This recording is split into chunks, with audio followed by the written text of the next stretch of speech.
If you own bonds, you might hear the term duration.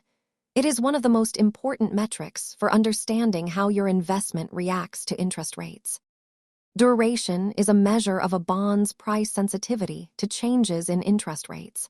Think of it as a gauge for potential price swings.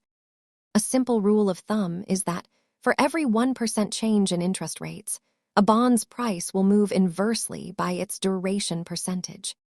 Several factors influence this number, including how long until the bond matures and the size of the interest payments the bondholder receives. Investors choose between short and long duration based on their tolerance for price swings and their outlook for where interest rates are heading.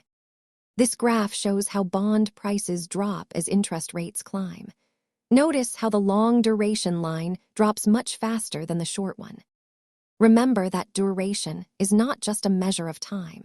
It is a vital tool to help you manage the risk in your portfolio.